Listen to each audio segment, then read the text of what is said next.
UFOmania, a channel I follow and a great place for some different ideas and new content covering the field of UFO or UFP, if you prefer, research. One story which caught my eye was that of a female astronaut who screamed a warning to Earth before she attempted to take her own life. This conspiracy theory makes the claim that the French astronaut Claudie Haigneré warned the world of an imminent alien invasion minutes before falling into a coma from overdosing on sleeping pills. The strange thing is, she is not the only person who has travelled into outer space, returned, and died under mysterious circumstances. Over the years the space programs have been operating, many astronauts and cosmonauts alike have come to an untimely demise. Why is this? What pattern is there to these deaths? Is there something being hidden?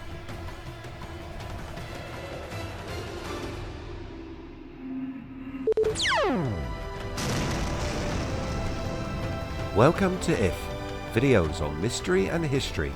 Hit that subscribe button and ring that bell so you never miss a video again.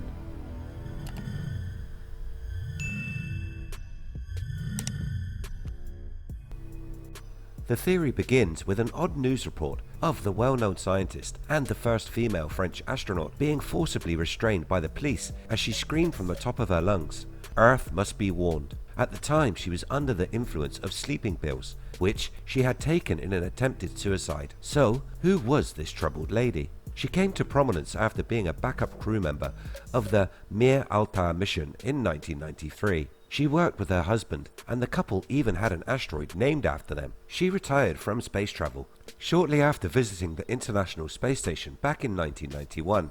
She went on to cultivate a career in politics. She held a couple of ministerial positions from 2002 to 2005. This is where the story takes a dark turn. Claims were made that her lab at the Pasteur Institute, where she was working after her turn in politics, was broken into. This because the laboratory stored alien DNA, and that she had been involved in a program to investigate and hide this proof of extraterrestrial life. Those in the mainstream say that this is a bogus story and that her suicide attempt was down to burnout after a long run of stressful jobs. Could this stress really have come from keeping secrets? She was after all in some very unique places, both figuratively and literally. Does she know something many don't? She is not the only former astronaut to be subject to strange life events, and there has even been a few that met with an unusual and untimely end. Let's go back to the early days of spaceflight and the story of Gus Grissom, Ed White and Roger Chaffee. These three men were killed in a pre-launch fire. NASA had the arduous task of figuring out what had gone wrong, resulting in these deaths. The investigation took on a sinister tone, with allegations that the crew were responsible for their own deaths or were possible victims of a murder plot. NASA did appoint a committee to investigate the capsule for evidence of the cause of the fire. At the same time, Congress was investigating NASA. Many made accusations that the agency was taking too many risks in an unnecessary race to the moon. It was this speed that they say led to the deaths, an attitude of speed over haste, and little regard given to the men's safety. NASA, it was said, had deliberately and knowingly put the Apollo 1 astronauts in danger. They had known about the risks of oxygen fires, and they didn't push for a two-gas system for the spacecraft. Some accused the agency of criminal negligence, as it was common knowledge in the field of aviation that oxygen tank fires started easily and killed quickly. NASA focused on the cause of the fire being an arcing wire, which in the pure oxygen environment caused an inferno. This shifting the blame onto the crew, NASA happily throwing its own under the bus. Conveniently, they claim people had seen Grissom throw his helmet into the capsule in frustration. A simple action, but they claimed that this was what damaged the wires. The story and blame kept being passed around until in 1999, Scott Grissom's son, then a 48-year-old man, came forward with claims that his father had been murdered. The grieving son said that he had his suspicions in the 1960s, but was unable to prove foul play until the 1990s. It was at this time that he was granted access to the charred Apollo 1 capsule. Rooting around the instruments panel, he found a fabricated metal plate behind a switch on one of the instrument panels that controlled the source of the capsule's electrical power. Its placement behind the switch, he said, was clearly an act of sabotage. It ensured that when any crew member toggled the switch, there would be a spark. That spark would have been enough to start the fire, which killed the crew. This may have you asking yourself, why would NASA want to pull such an underhanded assassination? Scott Grissom said that they wanted to stop his father being the first man on the moon. He claimed that the agency never got over the embarrassment of losing the Liberty Bell 7, a capsule and disaster which they blamed on the actions of his father. They didn't want the same astronaut commanding a mission as historic as the first moon landing. These stories certainly are not painting the space organization in a great light, and if the final part of the story is true, then they should be called to trial and face long overdue justice. Let's jump to Friday, January 12, 2015.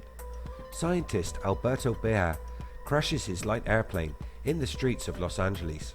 The man had been part of NASA's Jet Propulsion Laboratory. He was one of the foremost leading scientific experts on space flight and was the man responsible for discovering that there was once water on Mars. The man was an experienced pilot, having been certified to fly many types of aircraft, including helicopters. Yet, on that day his plane came down, with the man unable to diagnose a cause to the radio operators he was in contact with, just before smashing into the LA asphalt. This is just another in a string of deaths tied to NASA. Online claims say that 74 deaths over the past 2 years can be laid at the feet of the space agency. Suicide is the leading cause of death, and brings us back around to the story of our French astronaut we started with. The second cause, a series of odd and unusual accidents. Glenn Thomas was a World Health Organization spokesperson. He was reportedly an expert on Ebola and AIDS. He was aboard flight MH17 when it was shot down with approximately 100 other researchers. This is claimed to have been carried out by secretive groups masquerading as Russians in a double-cross military action. One, to remove scientists at the request of NASA, and secondly, approved by political groups to demonize Russia.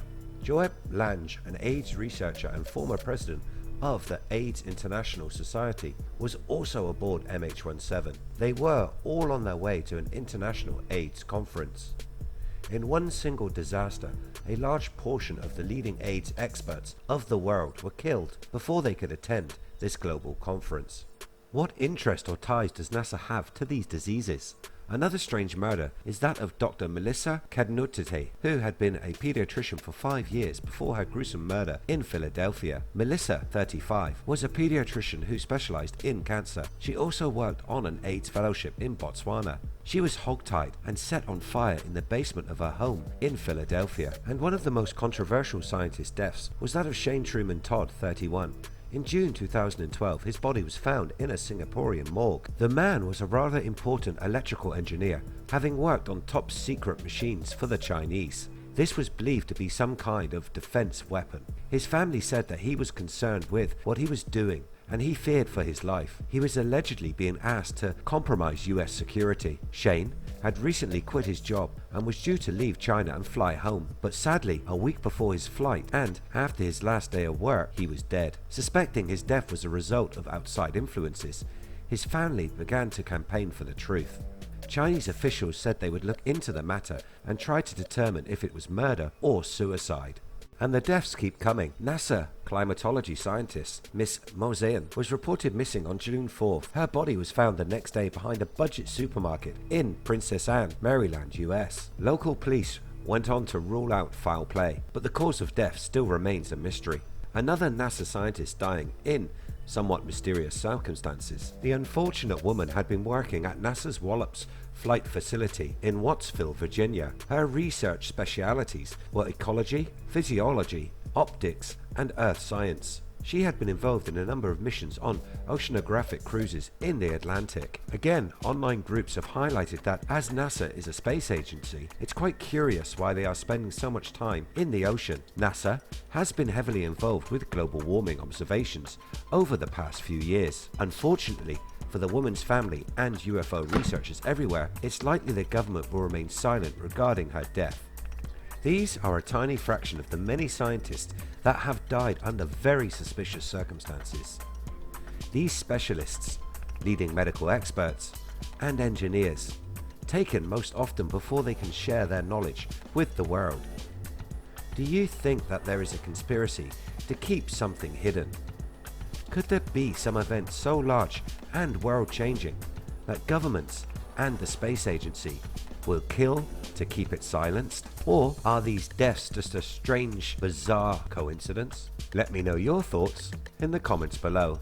And before I go, a quick apology for the late upload. I've been suffering with the flu of late and quite difficult to make this video. I'm going to take a few days to get myself back up to full strength and I'll be back with you later on in the week. Again, my apologies and thanks for sticking with me.